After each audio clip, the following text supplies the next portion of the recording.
Mes frères, mes sœurs, mes amis, je vous salue au nom de Jésus-Christ. Je viens chez vous ce soir avec ce message du Seigneur Jésus-Christ. En l'année 2006, j'étais à New York. Et tous les matins, je prie, je fais ma dévotion, je loue le Seigneur, je lis la Bible. Puis quand je prie, je prends toujours un moment où je lui parle, je lui pose des questions. Et je lui demande de me parler. Je dis, parle Seigneur, car ton serviteur écoute. Donc j'étais parti, j'étais dans un moment de prière, je priais. Et quand j'ai fini de dire ça, parle Seigneur, car ton serviteur écoute. Je suis aussi là, je méditais. Et puis Jésus, tu vois, des fois il me parle, il me dit des petits conseils, il m'encourage. Parce que des fois quand je suis découragé, je suis déprimé des fois. Tu vois, le Seigneur vraiment sait remonter son enfant. Et pour moi, la prière, c'est une conversation qui est une conversation double, quoi. C'est pas seulement moi qui parle, mais je parle et Jésus me répond. Et j'étais là dans la cuisine et tout d'un coup, voilà ce que Jésus me dit. Il me dit, ma fille, quand je vois la contenance de mon Père, je sens que je reviens bientôt. Il faut vous apprêter. Je reviens bientôt. Je viens chercher mes enfants. Et quand il a dit ça, j'ai dit, quoi?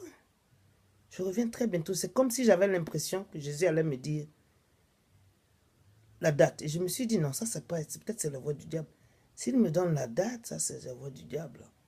Il ne m'avait pas donné la date, mais dans ma tête, je me dis, ah, il va donner la date. Et j'ai voulu le tester, j'ai dit, Seigneur, quand est-ce que tu reviens? Parce que je sais que nul ne connaît l'heure. Quand vous entendez les gens là, sur l'internet qui vous disent que Jésus vient à telle date, telle heure, telle année, c'est des histoires.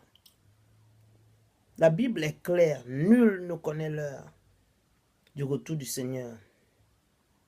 Il n'y a que le Père, le Père. Jésus lui-même, il sait ça, il dit que c'est son Père qui connaît. Que même les anges, personne ne connaît le jour du Seigneur. Donc j'ai demandé, quand est-ce que tu reviens, Seigneur? Il me dit, tu sais très bien, il ne faut pas me tenter. Tu sais très bien que nul ne connaît l'heure, ni la date. C'est là que j'ai vu que c'était Jésus qui parlait. J'ai dit, waouh, Jésus est en train de parler maintenant. Il m'a dit, il faut vous apprêter que maintenant, mon père est très dégoûté. Tout d'un coup, j'ai commencé à avoir une vision, quoi. Et dans la vision, je voyais l'Éternel. Je ne voyais pas son visage, mais je voyais, c'est comme si je le voyais de dos.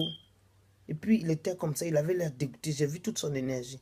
Il secouait la tête. Il secouait la tête, comme quelqu'un qui voit quelque chose qui le dérange. Et j'ai entendu la voix du Saint-Esprit me dire que le monde dégoûte beaucoup le bon Dieu. Parce que l'état du monde maintenant est très, très, très impur. Les hommes sont très impurs, sont très sales. Nous sommes vraiment dans les derniers jours. Le niveau de débauche, le niveau de méchanceté, d'égoïsme. Les enfants de maintenant n'ont plus de respect pour leurs parents. Tu vois, il n'y a pas de respect, le respect est parti. Les enfants de maintenant n'ont plus de révérence. Les gens ne sont plus reconnaissants comme avant. Et les gens ne sont pas sains, les gens sont... Même là, les chansons du monde ne chantent que des affaires du sexe. Les lyriques sont très dégueulasses. Tu sens que vraiment le monde est arrivé à un état. Les femmes, les gens, les danses même sont très sexuelles. Les danses, ça imite les mouvements sexuels. En tout cas, le monde est sale.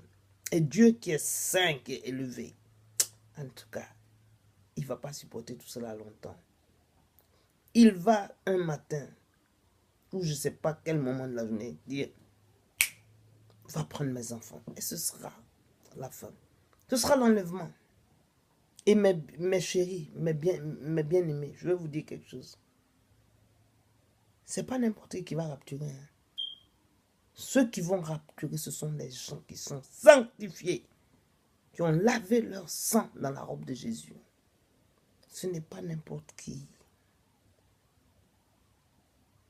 Nul ne connaît le temps, l'heure, mais on connaît les signes du temps. Israël est une nation. Il y a des pestilences, comme Ebola, comme le sida, des maladies incurables, des maladies graves qui peuvent décimer toute une population. Il y a des guerres et des rumeurs de guerre. Regarde le président de la Corée, il a décidé, il menace d'attaquer l'Amérique. Regardez les Chinois, ils sont fatigués de leur d'attaquer l'Amérique. Ils veulent attaquer aussi. Il y a des menaces. Les Russes sont fâchés contre l'Amérique.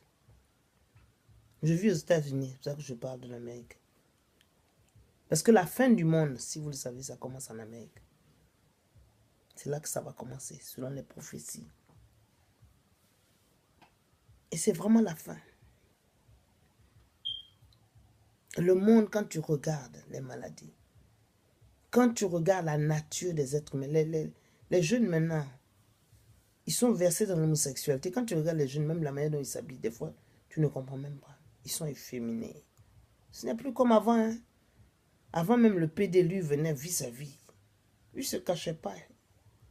Il disait qu'il était PD. Mais maintenant, tu vois que c'est plus grave. Je préfère encore le PD. Mais lui, le PD de maintenant, lui, il va avec l'homme, il va avec la femme. Et puis avec ça, il vient te donner le sida. Tu ne sais même pas d'où tu reçois ça. Je trouve ça plus grave. Parce que tu les vois, ils vont des deux côtés. C'est vraiment triste. C'est vraiment la fin du monde. Regarde toutes ces guerres. Hein? Et maintenant avec ISIS, qui promet de venir planter attaquer l'Amérique. Et l'Amérique, vous le savez tous, c'est la Babylone moderne. Si vous connaissez la Bible et les prophéties. La fin du monde va commencer ici. Mais bien aimés, préparez-vous. Avec peur et tremblement. Dans la crainte de l'Éternel là. Parce que le temps se rapproche. Nous sommes dans une génération où beaucoup d'entre nous ne seront peut-être même pas des gens qui vont mourir. Mais ce sont des gens qui vont être attrapés dans l'air avec Jésus-Christ. Mais bien aimés, préparez-vous. Préparez-vous parce que Jésus vient à un moment, une heure où personne ne pense. Comme un voleur dans la nuit. Comme au temps de Noé. Ce sera comme ça au temps du retour du Christ. Les gens sont en train de se marier. Les gens sont en train de faire des baptêmes. Les gens sont en train de graduer au collège. Les gens sont en train de célébrer leur nouveau business. Et tout d'un coup, la fin va venir. Les gens ne sauront même pas que le Christ est là, en train de revenir. Et tout d'un coup, la rapture va se passer. Pendant que les gens ne pensent pas. Et la rapture, ce sont les saints. Les gens sanctifiés. Ce n'est pas n'importe qui va rapturer. Je vous dis ça. Préparez-vous. Et si vous ne savez pas, si vous êtes prêt, demandez à Jésus-Christ. Dites à Jésus, Seigneur Jésus, s'il y a quelque chose dans ma vie qui va m'empêcher de m'élever quand la tempête va sonner, Seigneur, donne-moi d'être conscient, donne-moi de savoir. Demandez à Jésus de vous montrer vos péchés, vos défaillances, ce qui ne va pas chez vous. Ne laissez pas la rapture vous surprendre. Ne ratez pas la rapture. Ce n'est pas bon. Mais bien aimé, je vais prier avec vous. Seigneur, je bénis tous ceux qui sont en train d'écouter ce message et qui ont des oreilles et qui entendent. Parce que ce n'est pas tout le monde qui a des oreilles pour entendre. Il y en a qui prennent tout pour un jeu. Seigneur, je te remercie que tu les touches dans leur cœur et que tu leur donnes d'être prêts, d'être attentifs, de persévérer, de commencer à laver leur corps, de commencer à s'examiner. Et donne-leur le pouvoir d'être sanctifiés s'ils ne sont pas encore sanctifiés. Je te remercie, Seigneur Jésus, pour les âmes qui seront sauvées, pour ceux qui seront touchés par ce message. Parce que nous avons prié, que nous avons cru. Au nom de Jésus-Christ. Amen. Que Dieu vous bénisse.